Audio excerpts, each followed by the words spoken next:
Yes, people, welcome back to Lead Judges TV, Albert's talking points. It's been a while, but before we get into it, people, let's hit the intro.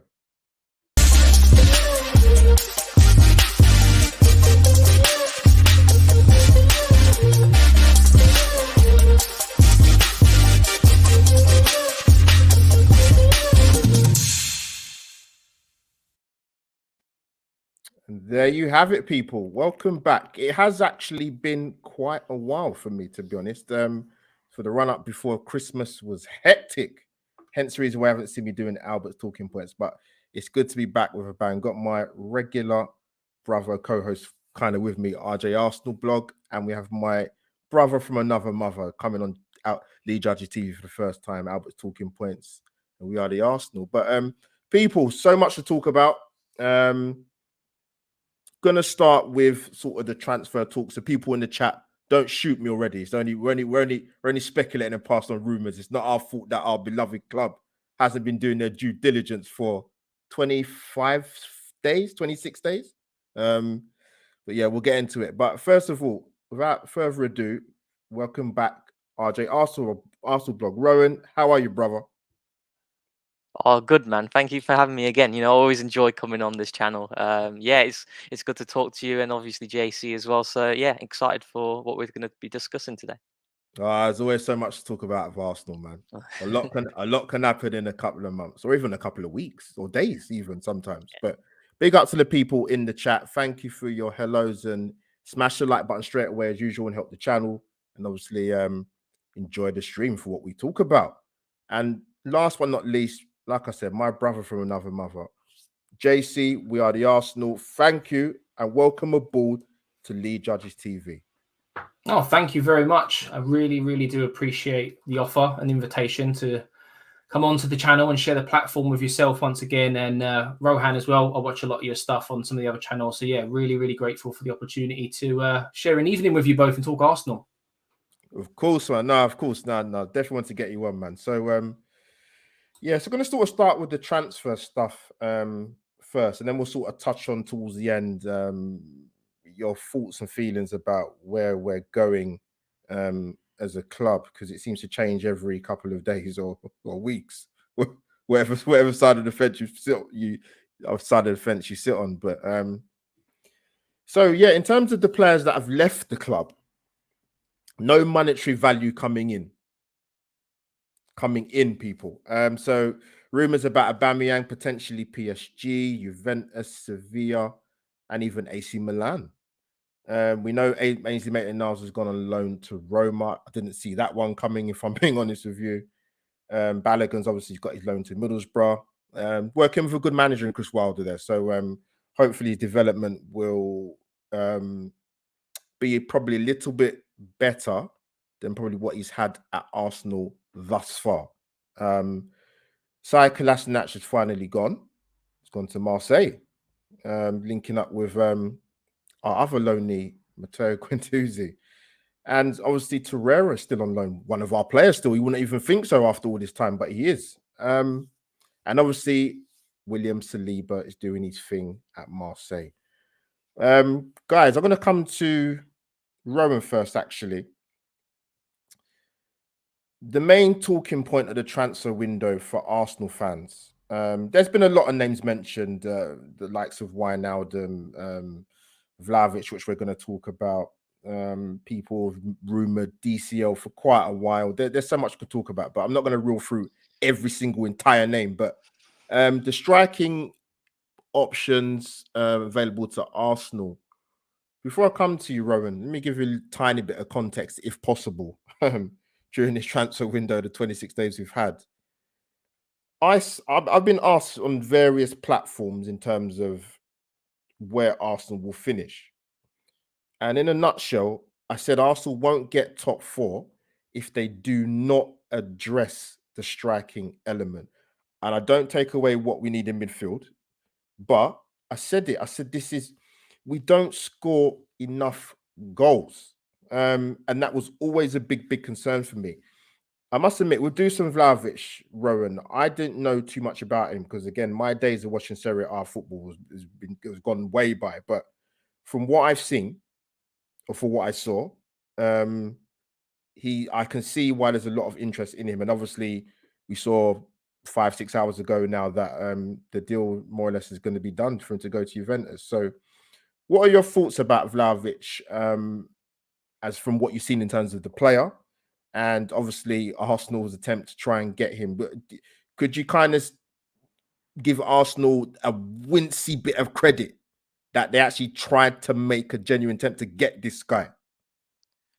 Yeah, I think obviously, coming into the January market, it's always, it's that frantic period of the season where you're trying to get what you can. It's always difficult to do business in January. Over the years, we've seen that usually deals only happen when certain circumstances arise. Like, for example, with, Van Dijk before, the reason why that happened was obviously because there was tension between Southampton and the player. So they thought, it's best to move him on and try and get the most out of him. When we look at Aubameyang, when he came to Arsenal as well, that only came to fruition because of dominoes happening quickly with Yes. Giroud and Michy Batshuayi as well. So it's always a difficult market to do business. Unless certain circumstances arise, and obviously player contracts as well. I think with Dusan Vlahovic 2 weeks ago, I didn't know much about the player as well. Just like yourself, I don't have as much time as what I would like to watch all the different leagues across Europe. But then obviously with Arsenal intensifying their interest in him, I'll always have a look at the player and do my due diligence and actually watch them over 6, 7, 8 games. And honestly, like before, my top target was Dominic Calvert-Lewin. But after watching certain strikers that we were interested in, Vlahovic was my top target, and I really wanted Very Arsenal good. to get this one over the line Very because good. I think every striker on the market, the fee for them is very high, and no one is complete. Each striker has their own set of deficiencies. I think with Vlahovic is that in this Fiorentina team, he is their finisher because that is his best qualities in and around the box. I don't think there's a better guy on the market in terms of in and around the penalty area who takes chances with conviction, and you've got a really good probability of him converting anything that comes to him. And the statistics show that as well. He's deadly. He's outperformed his XG over the last 2 years. Now, some may say that's unsustainable, but also I think sometimes it's just giving credit to a deadly striker, and that's what Vlahovic is. I think there's been a lot of criticism with regards to his link-up play and his ability to drop deep, but I think that's more down to the way Fiorentina set up. In that team, essentially, Vlahovic is the guy who's going to be finishing the chances, so they want to keep him as high up the pitch as possible rather than him dropping deep. So others around him are going to be coming to feet a lot more. That's why you don't see him rank really highly with regards to passes completed, etc. But he can hold the ball up and he can bring others into the play. So I think in terms of complete striker, he's very close there. I think his weaknesses for me are he's very left-footed. He's not strong in his right foot, so that's obviously a certain concern you would have of him. I think he can work on pinning centre backs at times as well. He does go to ground quite easily at times, trying to get that foul too frequently. But when you look at his profile and the fact that he's 21 years of age, and you look at what he's been doing in Italy, yeah, I really wanted Arsenal to get this guy, despite obviously certain deficiencies he has within this game. I think with Arsenal, it's clear that he was their top target. Arteta and Edu, they really wanted him. So, if you don't try, you don't succeed. So I don't think we can really knock them for attempting to get this one over the line. I think the problems came obviously with the agent and that relationship there. He wasn't really responding, but maybe Arsenal thought that there was still a glimmer of hope that they could kind of persuade him towards the latter stage of the window. But now with Juventus coming into the fold, and it is quite known that Vlahovic, that's his dream club. That's the club that he wants to play for. It kind of rules us out now. So I wouldn't knock Arsenal for actually, pursuing it because, he's a very good striker. But now it's down on getting pursuing your second and third options. It's about being proactive and analysing the situation and seeing what you can do when something doesn't come your way. And unfortunately, that's the case with the Vlahovic deal.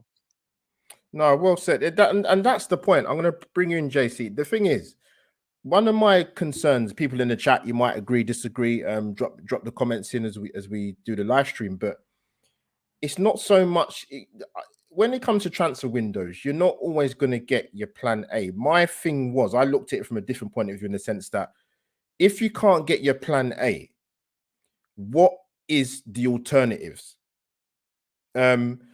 And listen, like I said, from the footage I saw of Vlahovic, and I'd watched YouTube video after YouTube video. It wasn't for me. I wasn't just looking at in terms of the fact that he scores goals, which is obviously the most important thing. But I'm looking at how he scores the goals. What's his build-up play like? What's his touch like? What's his movement off the ball? What's his strengths? What's his weaknesses? I sort of looking for about 100 million YouTube videos. I thought, you know what? If Arsenal could have got that deal done, make it happen. But from when I heard Juventus are interested, I said, you know what? This is heading one way. He's going to go Juventus, and that's going to turn out to be sort of the way. So, JC, coming to you, mate. How with the Vlahovic links, and obviously I'm going to bring in as well in terms of the links with Artemelo from bringing in from Juventus, because there's two main areas that we are crying out for. Even irrespective whether we had AFCON or not, we still needed to reinforce in those areas. So, what did you make of the Vlahovic links? Were you convinced, or was there always that sort of reservation? And what's your thoughts in terms of Artemelo coming to Arsenal? So yeah, with Vlahovic, very similar to the pair of you. Up until around about sort of mid-December, I hadn't really heard too much about him, and that's when it really started to take off with Arsenal being linked with the player. The one thing that we have to appreciate, though, is for many, many years now, a lot of Arsenal fans have been complaining that the club have shown no ambition in the transfer market. Arsenal have not tried to compete against other giants, shall we say, your Barcelonas, your Real Madrids. And if we look back at the statistics behind Vlahovic over the last sort of 12 to 18 months, in terms of his goal-scoring record and what he offers Fiorentina, who aren't having a fantastic season in terms of where they are in the league, there are only two players currently in Europe that are playing better than him in his position, and that's Mbappe and Haaland. So if you told me in December that Arsenal had an opportunity to sign potentially the third best, possibly upcoming striker in Europe, I would have laughed in your face because I wouldn't have thought it was true. So we have to appreciate, firstly, that Arsenal were even in these conversations. And you'd like to think that, you know, moving into the summer now, regardless of what happens into this window, that same ambition could be shown again to strengthen for next season. Obviously, I'm gutted that we are probably not going to sign him now. And who are we going to get instead? The problem I have is that Arsenal, surely they would have known over the last few weeks, if the rumours are true that, you know, the agent isn't answering the phone, Vlahovic isn't wanting to speak with the club, Arsenal should have already been making a plan B, shall we say, with regards to other players. Look, at the start of the season, I didn't think Arsenal were going to get top four. I thought Man United would push on, considering who they signed and where they finished last season. And I expected Arsenal to maybe finish in the top six. My head was turned, like a lot of people, that we were in the conversation for top four.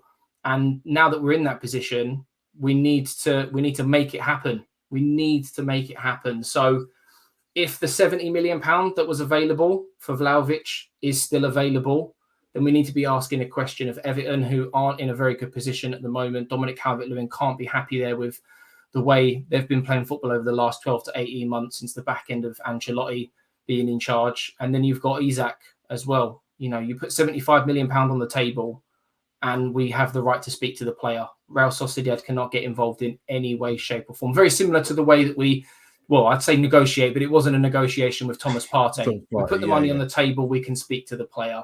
He seems to be high on the list. Artemelo, at the start of the window, we didn't know that Thomas Partey was going to come back as soon as he did, but I still think that we're lacking big 100%. Numbers in midfield. I think, yes, you know, come our next game against Wolves, you know, we've got Thomas Partey back for that. We've got Granit Xhaka back for that. El Neni will probably be back as well, but we've sent a player out on loan without bringing in reinforcements. You'd imagine that Ainsley Maitland-Niles probably would have played in the last couple of games. It was inexcusable for me for Arsenal to send the player out without bringing in reinforcements. And I hope the same situation doesn't unfold with Aubameyang. Although it doesn't look like he's going to feature in an Arsenal shirt again this season, But you just know that if we don't sign a striker and we let him go, 2 weeks into February, Lacazette and Ketia get injured and we're left with no recognised strikers up front. So we can't allow that situation to happen again. And bringing in Artemelo for 6 to 18 months, depending on what the rumours are, is risk-free for me, because if he comes in and does a good job and we've got an option to buy, it's win-win. Arsenal need to be getting the business done. We need to bring reinforcements in. It's too many times this season where we've been without options in midfield. We're in a similar situation right now up front. The deals need to happen over the next 6 or 7 days. Yeah, no, what good points, JC. I just want to quickly get in this. Thank you, Scott, my guy. Australia got my guy, man. Thank you for the super chat, man. Very kind donation. Champion panel, thank you, mate. And top three, need to address the situation quickly. We tend to do our business late, and it should be done very quietly. Yeah, Scott, I take your point. I think the problem is, for me, and I'm going to bring you two guys and obviously get your opinions as well, is I understand the point of January is a very difficult window, but that's not to say you can't get business done. Arsenal notoriously haven't been very good in terms of transfer dealings, generally speaking, and in particular during the January transfer window. So I don't say this because I'm happy to say it, but I'm not shocked at the way the transfer window's gone. When I listened to the way Mikel Arteta was speaking after the Burnley game, as an Arsenal fan, that's a massive concern for me, because it's almost kind of pot luck whether we bring somebody in. That's not the type of energy and wording and language you want to hear from your manager. People might say he's being honest, but it's not great. Arsenal, coming to you, Rowan, Arsenal had a massive opportunity with being at top four at the time to actually kick on, depending on who you bring in during the transfer window. Like I said, we're 26 days in. We haven't got very long left. Are you confident that Arsenal are going to address the two main issues at this football club at the moment? I don't know. I don't know if they will. It's difficult to answer, really, isn't it? I do think we'll get one in. I think we might. Well, I think we will get in a midfielder. I still think we do need a central midfielder, because I think when I spoke on this channel before about our summer recruitment, I showered it with immense praise. I was really happy with it. I think every signing made perfect sense, and you could see the way the club were going in terms of their recruitment, the types of profiles they're looking to bring in, and it just screamed to me it was a sustainable transfer window. But my only reservation was that I do think we are a central midfielder light, because I think when Edu spoke about it in his interview, he said why he didn't bring in another midfielder on top of Sambi Lokonga. He said that, we have Granit Xhaka and Thomas Partey as our two senior central midfielders, and if they're not available, then we bring Sambi in. I think that's a massive risk, going into the season with just two experienced midfielders. I know El Neni's there as well, but he's a player who doesn't fill me with massive confidence, if I'm being brutally honest. Ainsley as well. There's always uncertainty around him in terms of, he wants to play in midfield, but the evidence is there to suggest that his best performances have come at right back. So there was a lot of uncertainty for me in that midfield, and that's why I was a little bit worried that we did go into the season slightly light, and we're seeing that in the January period as well, where I think both Granit Xhaka and Thomas Partey they have let the team down in different ways, in terms of obviously Granit with his red card against Liverpool, because we knew the situation we were in anyway. We were midfield light going into that period, and then his red card put Sambi Lokonga under immense pressure to be the only on paper midfielder that we have. But Sambi's still a young kid learning, and then Thomas Partey comes back and he gets sent off as well. In the return leg against Liverpool. So those two definitely have let themselves down, because when we have played with those two, we put in really good performances for me, and so that's been the fear I've had, that outside of those two, I think our performance level drops drastically because we just don't have the quality and the experience. So yeah, I think definitely a central midfielder for me still needs to come in, because we still have a lengthy amount of the season left. So let's say a Thomas Partey does sustain an injury, then we're in a massive problem again as well. So I still think a midfielder is needed. Striker's an interesting one. The reports are obviously Isak and Dominic Calvert-Lewin. I really like. I really like Isak. I think his signing is one that's more of a project. I think he will Yeah, really hit it in 2 or 3 years' time. Will he deliver the impact right now? There's uncertainty there. Dominic Calvert-Lewin, I don't think he has the same potential as an Isak, but I think Dominic Calvert-Lewin would hit the ground running a lot quicker. So yeah, it's really difficult. I think midfielder will get one in. Striker-wise, I'm not sure, but we do need one. I'll see you're probably crossing your fingers when you're saying that, Rowan. To be fair, Yeah, I don't know. Just it's so difficult to predict. I know. You make a good point about Arsenal needing to be a bit more proactive for sure in the January window. yeah, But it's just hard for me to say. Right now, with a week left, in yeah. terms of if we do get in our targets or not. Yeah, I think what makes Arsenal fans' blood boil a lot, not even a little bit, is Yeah. I mean, when they see other clubs, and it's not about whether this isn't so much for me about money, it's about being proactive and knowing your plan A and your plan Bs. I mean, when I heard Villa were linked with Rodrigo Bentancur, I said, "What? Are you serious?" I said, "Wow." Listen, I don't know for whatever reason it hasn't worked out at Juventus for him, but he is a very, very good player. And if that's true, that they can nab him for 16 million, fair play to Villa's recruitment. But I think someone made a good point in the chat earlier, and Jason, I'm going to come to you, and I'll probably get Rowan's thoughts on it a little bit as well. Is if I was a player and I was coming to the Premier League, if it was a choice to work with a manager, whether it out of Steven Gerrard or Mikel Arteta, I know who I'm going to choose 10 times out of 10. So there is a big factor in terms of sometimes it's the manager has the pull. Yes, Steven Gerrard isn't massively experienced, but he comes with an aura and it's no coincidence that if he wasn't there, would Coutinho have gone to Aston Villa? Probably not. Talking about Rodrigo Bentancur going there, I'm sure there's probably other players that's going to be linked that we're going to hear about.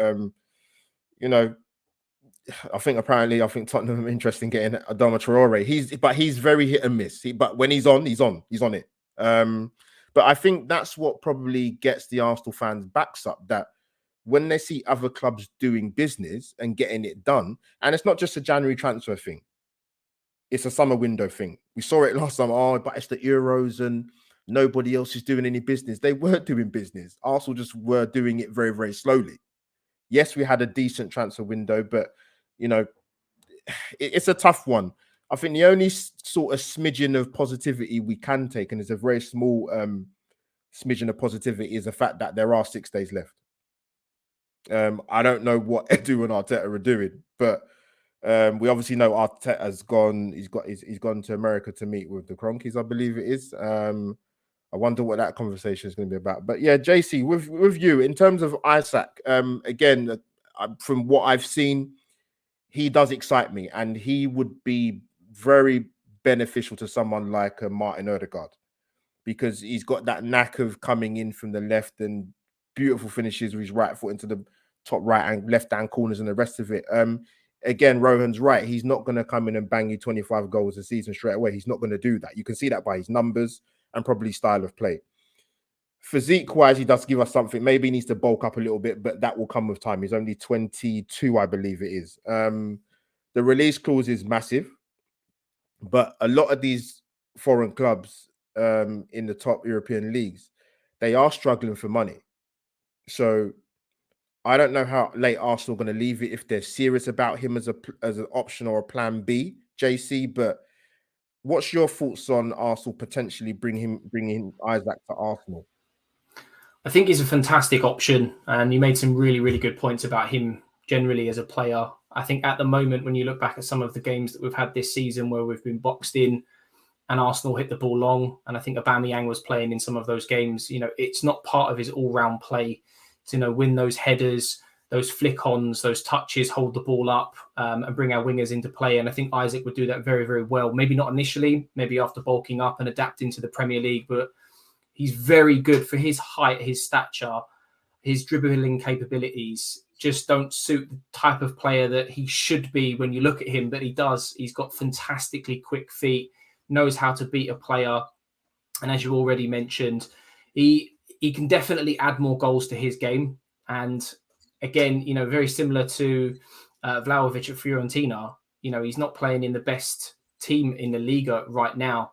So if you put him in a better team, you give him Odegaard as that service again. They played phenomenally well together in that season in the Liga a year or two back. I think it would be a great purchase for Arsenal. It's interesting. One thing that we'll never know the answer to is whether or not he's always has been the second target for Arsenal, or whether it's more of a financial thing, because Jonathan David is another name that's been linked with Arsenal quite heavily. And there were rumours to say that Edu held talks with him in December, or his agents in December, but there was no way he was going to move until the summer. Seems very similar with regards to Dominic Calvert-Lewin. So is he the only viable option? Is that the reason we're targeting him at the moment? The other problem that we have is that Real Sociedad have all the power at the moment. You're talking about losing your number one striker in the middle of the season. Why should they negotiate? This late in the window, is it going to be easy for them to replace someone like him and replace, what he offers the team? It's going to be really, really, really, really difficult. So it just depends if Arsenal have got the money as well. It's going to cost 75 million up front. Some of the rumours with regards to Vlahovic was another sort of situation with Pepe, with the sort of payments being installments over a number of years. Unless Arsenal can negotiate a smaller fee for Isaac, then I don't know. I said on my Twitter page earlier today that it's going to get to the last day of the window, the 31st of January, and we're going to see Luka Jovic come in on a 6-month loan. That's my prediction, unfortunately, because all the power at the moment and control with other clubs. They know Arsenal are desperate for a striker at the moment because of our situation, unfortunately. That's the thing, obviously, with going for Vlahovic and spending quite a lot of time on him. Listen, we've gone for him. It hasn't happened. We move on to the next person. I know the Jovic link might not excite people, but at the end of the day, what's the alternative? We stick with what we got and struggle to score goals. As you've seen, we scored one goal. Last goal was against Man City. We haven't scored in 5 games, is it? No goals. Like the situation is dire. And the thing is, this is something we saw coming. We did. Aubameyang's form has not been anywhere near what it was when he first joined Arsenal, and he's not going to be an Arsenal player anytime soon. Let's be honest. He's on his. I'll be shocked if he's not gone in January. I'll be absolutely shocked if he's not gone in the next 6 days. But JC, you made some good points, man. I think Jovic. Listen, it's one of them ones for me where you see how he gets on if he comes in, man. Like it is as simple as that, because you can, yes, if we're going by what we saw when he had his time at Eintracht Frankfurt, you'd be like, oh, maybe you know what, there is something there. But listen, he's got a big money move to a big club where it's not worked out so far. He's not the only one that's happened to.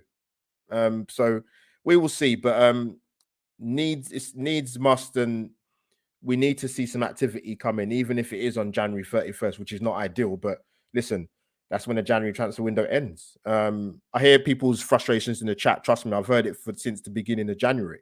But we are where we are, unfortunately. But yeah, let me read out the super chat from Wayne. Thank you, Wayne. Says the midfield is where our problems are. Arsenal score 33 goals, 3 less than United, who has Cavani and Ronaldo, and 7 more than Spurs, who have Kane. When Xhaka and Partey are on the pitch, we score. No, I'll take your point. I'll take your point, Wayne. I think a lot of people, when we played Burnley recently, were saying that we're missing Xhaka and Partey. I understand that from an experience point of view. But in terms of the games that they have featured in, for example, thank you, Wayne, for the super chat, by the way. Have we been much better, even with those two playing?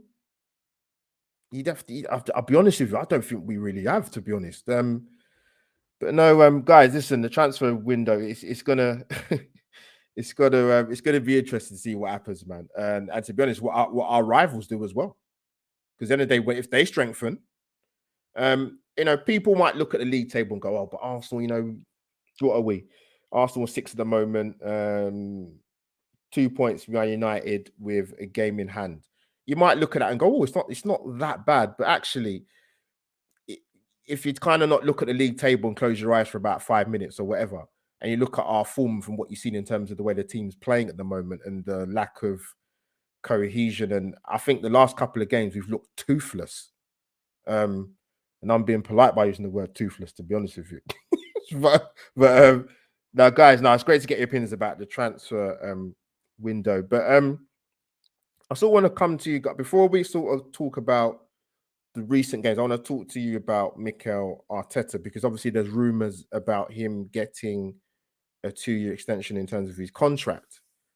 I'm going to come to JC first, actually, with this. What were your thoughts about those rumors, potentially him being rewarded with a further 2 years? Before you answer that, and Arsenal fans, you might want to tune out now or shut your ears, but for the ones that are not really, how can I put it, in favor of Arteta, to use a better word, a better phrase, I think you'll see him here for the next couple of years. I think the only circumstance where he will be removed is if Arsenal are relegated, and that's not going to happen. And that's an extreme circumstance. Listen, there's things that's happened in the last 18 months where there's more reasons for him to not be the manager than to give him a further 2 years. Facts. But you can argue that as much as you want on Twitter or Instagram, as much as you want, or with your mates or in a pub or whatever. JC, what's your thoughts about the rumors about the 2-year extension? It's an interesting one because, as you said, if there was ever an opportunity to get rid of a manager, with 2 8th place finishes now in the last 2 seasons, it's difficult because out of both cups as well. Already. And I spoke about it on my channel the other day with some of the boys, and we were talking about him getting it at the end of the season, and it would be based on where he finishes and what would justify him being given that contract based on where he finishes. And then literally a few days later, a rumor comes out that Arsenal want to offer Arteta a contract because they're worried that when Pep leaves, they're going to try and steal him away from Arsenal. So I can understand the board's point of view on it because it's a long-term project that Arsenal are looking to build. And unless, as you said, Arsenal get relegated, you're getting rid of the manager that's helping build that long-term project. It wouldn't make any sense. Some of those players may not be of use to the new manager. Does he deserve it, in my opinion, just yet? No, he hasn't earned it. I think talks should probably be held over the summer based on what we're doing moving forwards. The timing stinks, mate. I'm sorry, it does. I just think, how can there be? I mean, listen, I'm not a journalist, as you guys fully well know, but they have to obviously, they got a living and they got to put reports out there. But JC, come back to you. Sorry, mate. Yeah, I just think the timing of it is just, it's not ideal, man. It's not ideal. The only thing, on a bit of a funny one, the only thing I can think of here is that they're trying to really spice up this Amazon documentary at the moment, because every month there seems to be something going on at Arsenal Football Club to try and really spice things up. But yeah, like you said, it's the media. I think it's the usual, newspapers spreading these rumors. It wouldn't surprise me if it's just the newspapers trying to ruffle feathers and unsettle people at Arsenal. We know there's clearly an agenda against Arsenal Football Club when it comes to the media, unfortunately. But I can't see anything happening until the summer, unless there's conversations going on behind closed doors between the owners of Man City and Arteta that no one else knows about.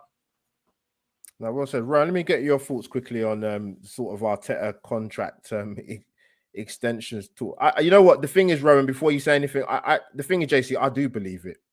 They've backed him. There's been ample opportunity to remove him as the manager just on a performance base. Listen, I don't know too many.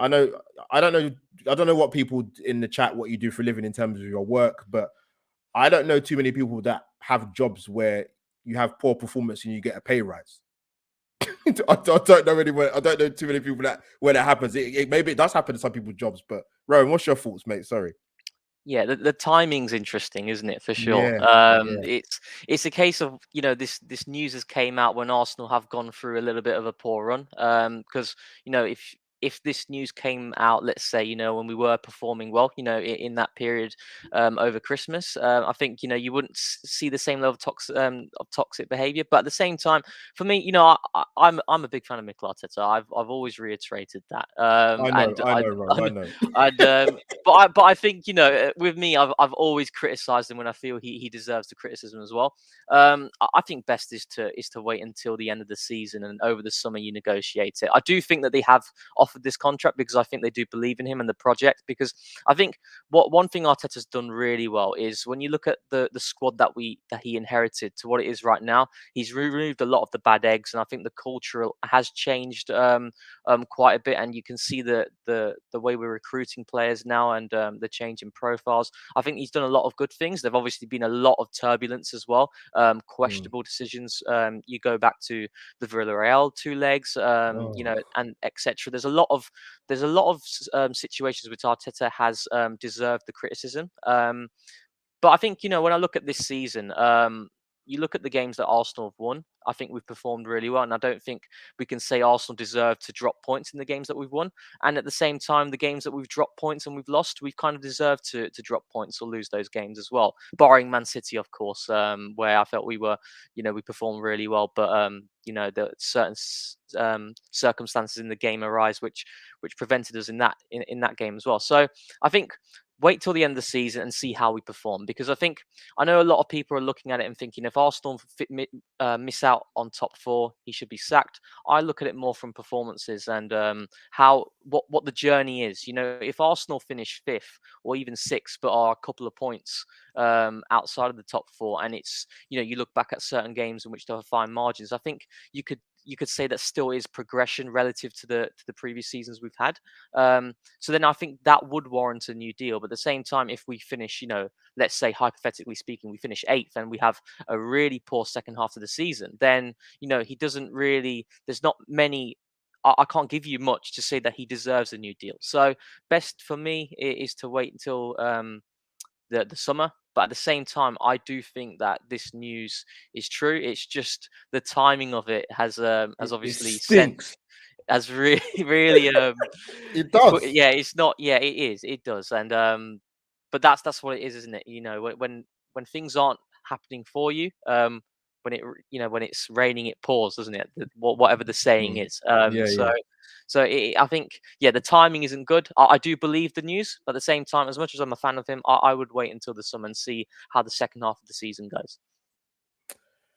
Yeah, no, good points, guys. I think for me, anybody that's heard my views about our boss, I just I look at it this way. I see a manager who's been here now. This is his 3rd season, right? I personally see very little progression. On top of that, I see a manager who, for me, is out of his depth. Now, if as a club, now this is the problem. If you're prepared to still give the manager more of an opportunity, when for me, it's pretty clear he's out of his depth. What do you do? Are you going to stick with him, hoping he's going to turn it around? That's not the way to run a football club. But then that's the problem of the owners that we have, because they're absent owners. We don't see them. We don't hear from them. So I know some Arsenal fans will come out on social media and say, they'll go, "Oh, you know what? But you know what other managers are out there?" You could say that about any manager, any time they've managed a football club. There's always somebody out there. Arsenal missed the boat on managers. That's a systemic thing. That's nothing new. But I just think with Arteta, what I've seen, that game. Is it the game for people that were at the game against Burnley on Sunday? That was an awful watch. Now, I take into consideration about COVID and injuries, and everybody's going to say the same thing. We've seen Mr. Klopp moan about certain things as well. The way Liverpool conducted themselves, that's another story. But I just think, to me, I'm concerned. I have been concerned anyway before the start of the season. I never, ever at any point, and I probably won't do this season, entertain the top 4 talk. I won't. I just don't. I look at our squad after our first 12, 13 players, guys. We are struggling. let's be honest. I mean, I even looked at the bench on Sunday, and some of the Arsenal fans were discussing, and it weren't no disrespect to Patino and some of the young boys and Hutchinson that were on the bench, but we're looking around thinking, who's that warming up? Who's that? Have we seen them before? Like, that's not a place to be, man. We're Arsenal Football Club. You're struggling to beat bottom of the side Burnley. And I said this as well. If there's one game in the Premier League, right, where you need to stamp your authority in the first 15 or 20 minutes and put a marker down against a team because you know how they're going to set up against you, it's Burnley. Irrespective of where they are in the league, because you just saw we struggled to break these guys down, man. It was we are still an attractive club, JC and Rowan, but it's one thing being an attractive club, and it's another thing being able to get your business done efficiently and early. Those are two completely different things, and we suffer from this season after season. But people in the chat and JC and Rowan, we still got 6 days left, so we'll see what happens. But now, guys, we're gonna wrap it up very soon. But I want to sort of ask you guys, our next 3 games. We got Wolves, I believe, on the 10th of February. That's away. Brentford, as far as we know, is on the 19th of February. JC, you will be coming to that game. It would be great to meet you finally. And we've got Watford on the 5th of March as it stands. So, guys, it's got to be surely a necessity to get 9 points out of 9. Has to be. Rowan, come to you quickly. Yeah, it's interesting. Before the season started, and like the last couple of seasons as well, I felt that the quality of the league has increased, and that's due to the money that's been introduced into the Premier League, and how teams across the league can buy players, and that's why to finish in the top 4, it's been around 65 to 70 points to get there, and that's it's quite low, and that's because of the inconsistencies and how teams are able to take points off the top teams. That's what we've seen this season as well. So I think that the likes of Spurs and Man United will drop points as well. There's still a long way to go this season. So for me, I don't think it's a necessity to get 9 points. I think for Arsenal, it would be massive for them to get on another run and to get that confidence going again.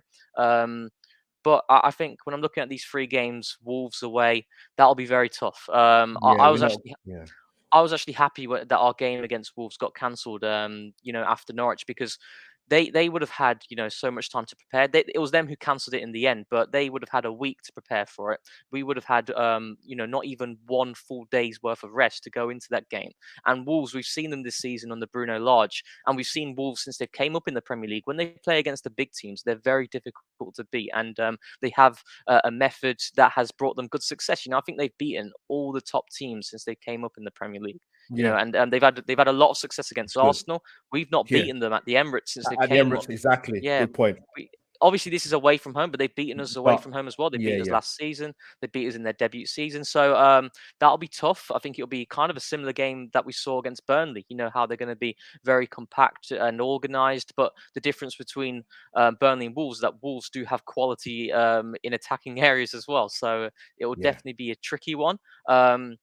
I think we do need the win in that game to give us that momentum, because I think the games against Brentford and Watford, I back Arsenal, providing all our key players stay fit. It's one of those ones with Arsenal, and I've reiterated from the start, if we have our key players across the spine of the team available, we can be competitive and we can beat most of the teams that we have left in the fixture list, barring Liverpool. I'd fancy, barring Liverpool. Barring Liverpool, I fancy us. I fancy us to compete against any of the other teams that we have. Chelsea will be difficult as well, of course. So that's the key for me.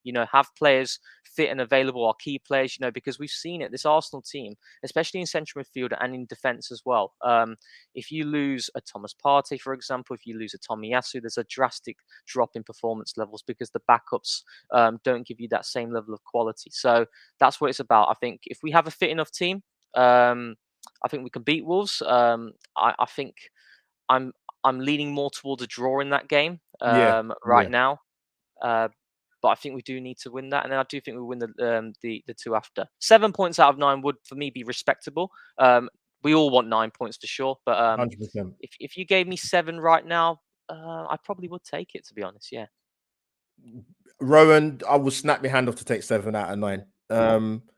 Listen, it'd be fantastic for Arsenal to get 9 points out of 9, but I look at the fixtures. You make a good point about Wolves, particularly at the Emirates. We haven't beaten them since they've come up. Yeah, we needed a lot more time to prepare for that game. I think that could have been a real banana skin. So I'm happy that got rescheduled actually. So yeah, we still got Tottenham as well to be rescheduled as well. Oh, yeah. So that'd be interesting. Yeah, but yeah, JC, same to you, mate.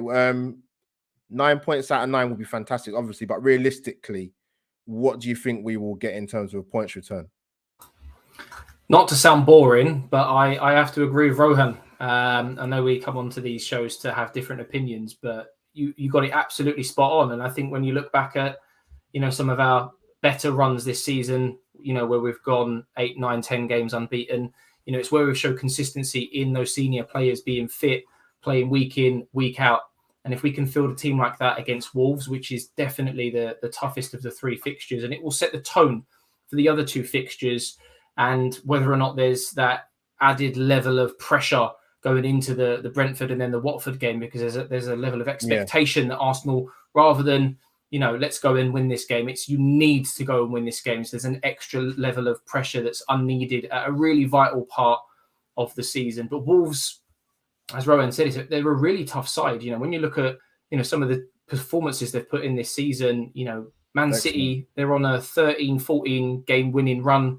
During that run, they played Wolves, where they had a very dubious penalty, to say the very least. That game could have been a draw. Wolves had chances themselves. So, on their day, they can compete with the best in the Premier League. And as you said, we don't have a very good record against them.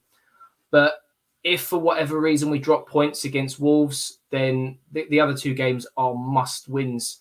If we want to be in that conversation come the end of the season, whether it's a top 4 or top 6, whichever way round it finishes, these are the games that we need to be picking up points in. And, I think the likes of Man United and Spurs, they've all still got to play Chelsea, Liverpool and City between now and the end of the season. So they've got some big games themselves. We need to go out and win our games. 7 points for me. No, well said. Just to quickly touch on that, Albert. With Wolves, like this season, Wolves. If you go through their games against the big teams, straight away early in the season, they played United and Spurs. If you watch those games, they should have taken all 3 points in both of those games. They ended up with nothing. Especially United one. Yeah, exactly. And then they played City, and like JC said as well, they were very unlucky to not come out of that game with a point. Liverpool needed the dying embers of the game to beat them at Molineux as well. They beat Man United at Old Trafford convincingly. I know 1-0 suggests it wasn't a convincing performance, but you look at the way Wolves played in that game. They thoroughly deserved the win. They performed very well throughout the season, and I think they've conceded like 16 or 17 goals this season as well. They're a tough team, and Bruno Lage is a good manager, so that'll be difficult. Yeah, he's done a very good job at Wolves this season. It's interesting to see how they would kick on after obviously Nuno left, but. Yeah, he's done very well. It's been a tricky game when we played him, but just sort of before we wrap up, GB, I'll get your point about the Burnley game. I saw your chat, I saw your comment in the chat. What I would say, what I will say to what you're saying is that if Lacazette buries that chance to win that game 1-0, maybe the discussion about the game is very different. That's what I will say, and I think that's the problem with the striking options, which I've been banging on about for about 2 and a bit years, is that Lacazette has some very, very, very good attributes. He does. But however, when you have games that are tight, irrespective of if it's Burnley, Accrington Stanley, Millwall, Barcelona, it doesn't matter. There's going to be games where you don't have a lot of chances to score goals. And the game against Liverpool, Lacazette had a brilliant chance, doesn't hit the target. You make the goalkeeper work. The same chance again against Burnley in the second half. Make the goalkeeper work. It's fine margins, and that's why the emphasis about the striker for me is critical. It's not important, it's critical. And that's what I'll say about that. But people in the chat, thank you for your amazing comments. The chat is very, very busy, very lively, great opinions, very, very respectful. Hopefully the football will be a little bit more enjoyable for the fans. Listen, we ain't got a game for a while now. Whether you've got wives, girlfriends, husbands, partners, you've got Valentine's Day to look forward to after the Wolves game. So listen, enjoy your time, man. Trust me. But desperately need a striker. But guys, awesome panel. Thank you, Rowan and JC. Rowan, tell the guys where they can find you. Yeah, yeah, on Twitter, my handle's there at RJ Arsenal blog. Yeah, if you want to follow, follow. If you don't, you don't. I don't take it any wrong way anyway. So yeah, and that's where you can find me. Well, son, people subscribe to Rowan's channel and look out for his stuff on Twitter. Great stuff he does, man. And JC, thank you for coming on, man. First time on. Great views and opinions, man. I know you got a YouTube channel. Plug it. Tell the people where they can find you, man. Well, no, first of all, I just want to say thank you very much for inviting me on. It's been a pleasure to speak football with the pair of you this evening. Really, really appreciate all of your opinions. Like you said, Albert, I do have a YouTube channel, We Are the Arsenal. I do reviews after every game, player analysis on new signings. So if that's your cup of tea, come over to the channel and subscribe. People in the chat, when people watch it on YouTube or watch it back, go and subscribe to my people's channels, man, and follow their football and opinions. Listen, we don't always agree. That is the beauty. I think Brian Clough said it one time. I'm sure he did. He said, football is about opinions. Was he not wrong? No, I don't think he was. I think there's some truth in it. There's some very big truth in that. People, as your host, Albert JTV. I do have my own channel, as well as being given the fantastic opportunity to come on here from Judges and Dan Potsy. Yeah, Albert JTV. People, come and subscribe to the channel. Help me get to 1K before the end of the season. That's the target. It's tough guy on YouTube, but you know what? I enjoy doing it, so why not? But Rowan and JC, fantastic company. Thank you, guys. People in the chat, give yourself a round of applause. Thank you for your amazing, amazing chat. Guys, so yeah, we've got a little bit of a break from Arsenal, but you'll see me about, you see JC about, you see RJ Arsenal blog about, we'll be about on Twitter, putting out our views and opinions about football as well as Arsenal. So people, that's me, Albert JTV for Lee Judges TV, over and out. Take care, people.